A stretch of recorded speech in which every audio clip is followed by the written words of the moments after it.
capital spending, so roads and bridges and exciting things like that. That's definitely better than borrowing for current spending, because anybody with a household budget would know that doesn't tend to end very well for you.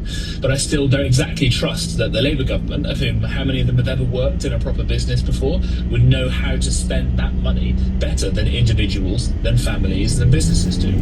Well, in a little sneak peek that has come out into Keir Starmer's what seemed like an incredibly long speech he's just made, about an hour of him going on, something that's crept out, and it's almost like a mini budget before the budget, like a teaser before the main event.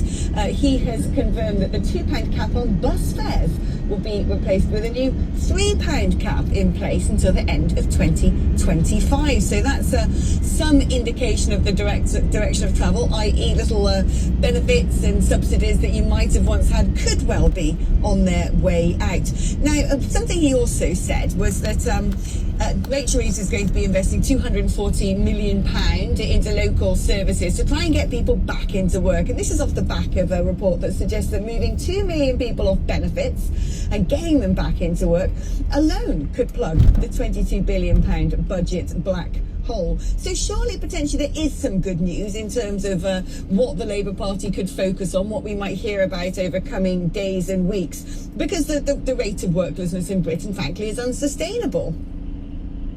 Yeah, there's a lot in there as well. I agree with you, Alex.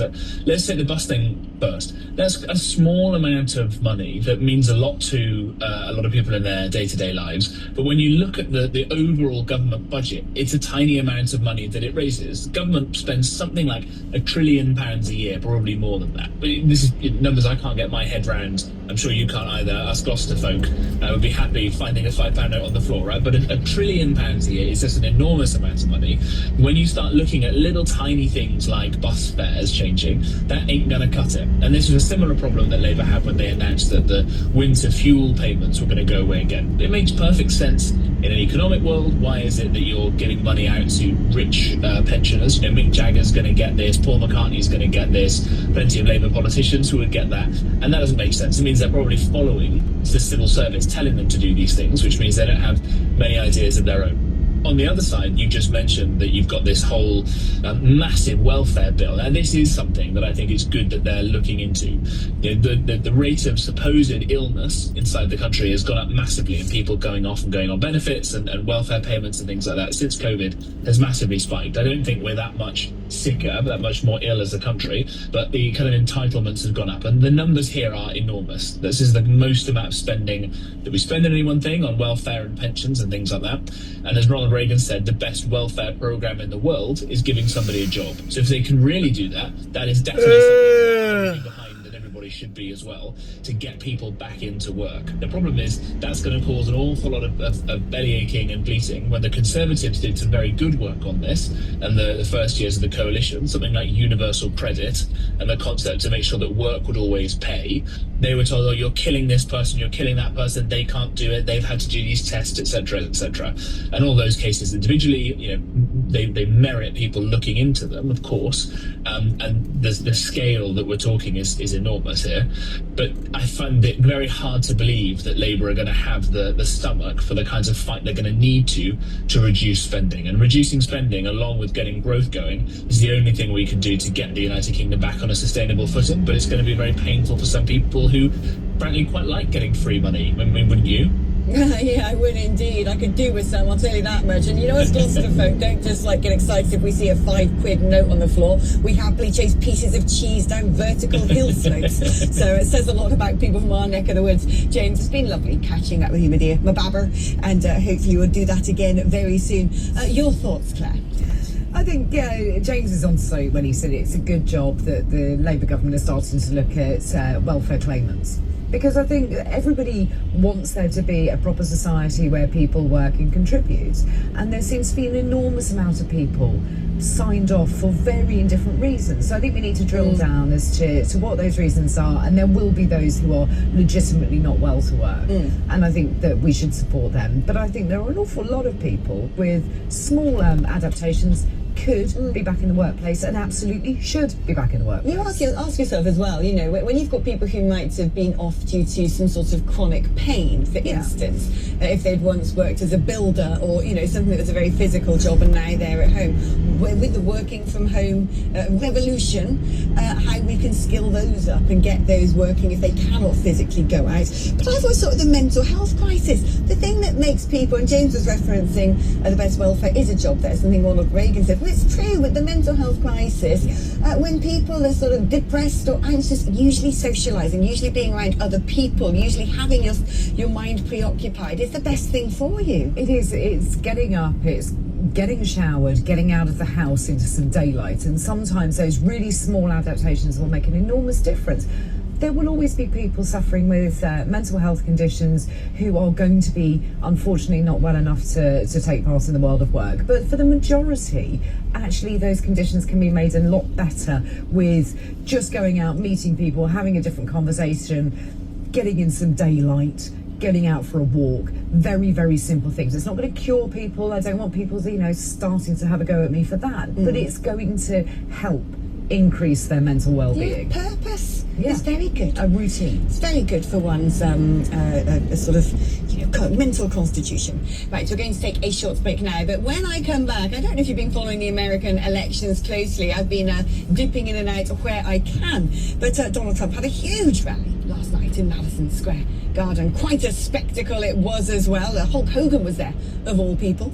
But you should see some of the coverage in America. I mean, you just can't make it up. You've got one major US channel, I won't say which, has actually said, oh, well, it's 85 years since there was a Nazi rally in the same venue, and have actually done a split screen of Trump's rally and a Nazi rally. And you think, have you people lost your marbles? I know we sometimes think our legacy media are a bit balmy, but you should see what they get up to in America. Anyway, we're going to be speaking to Adam Coleman, about the columnist at the New York Post, all about that rally and other stories coming across the pond in the run-up to that huge, historic American presidential election. That's after this. Talk Nation on Talk. I'm coming in. The shift towards the shift towards electric vehicles, that's going to be a huge loss to the Treasury, so they need to figure out how they're going to split the difference there. And I wouldn't be surprised if that's something that's introduced, if not tomorrow, then certainly within the next 5 years in this under this government. Well, Alan Sherry, thank you very much. We should say that our political editor, Christopher Hope, was, of course, at that speech, and he asked this question.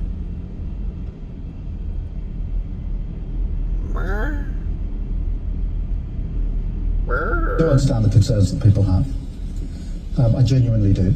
And that is why we are protecting the most vulnerable with pension credit and making sure that everybody who's entitled to pension credit takes up that pension credit, which obviously guarantees them the payment.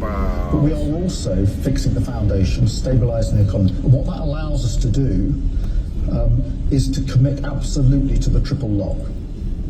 And that means that for millions of pensions next year, they go up by up to £475 on top of the £900 or so this year. And that's why I can say that every pensioner will be better off under a Labour government that takes the difficult decisions to stabilise the economy. Thank you, Chris.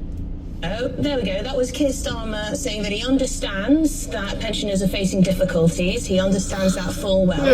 And he also says that pensioners will be better off under this Labour government than the previous government. Now, that was in response to a by Christopher Hope about a man that Patrick Christie's met up in County Durham in Stanley, who essentially had so little money really to spare to spend on energy bills that he had a little heater, and he moved it from room to room in his bungalow. Now, this was not a big bungalow. This was a very small, very modest bungalow. And yet he had to move his little heater around the house because he was so worried about those energy bills. And to the point of pension credits, he had an issue with that because I believe he had a very modest pit pension from going down the mines, right?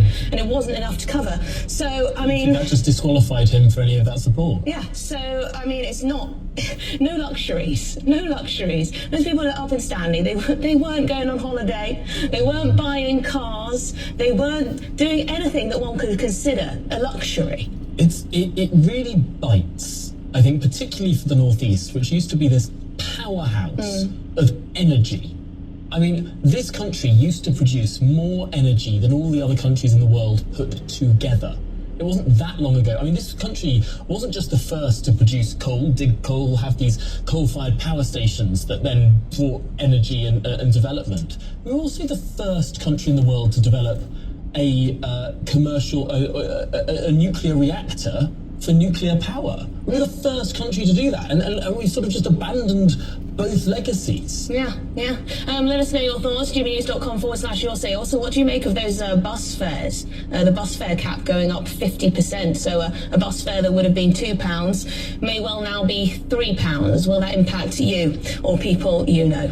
Well, some breaking news in the last few moments now. Manchester United manager Erik ten Hag has been sacked by the club. The decision follows United's 2-1 defeat at West Ham on Sunday, leaving them lagging behind, sitting 14th in the Premier League table. A terrible start to the season. Yeah, I think it's fair to say Manchester United have been underperforming for quite a while. I'm a long-suffering fan. But we're joined now by GB News sports presenter Paul Coy. Paul, thank you very much indeed. Does this come as a shock? I don't think it comes as a shock at all, actually. It was just a matter of time, I think, when it was going to happen. You mentioned they're 14th in the table. It's certainly no good for Manchester United.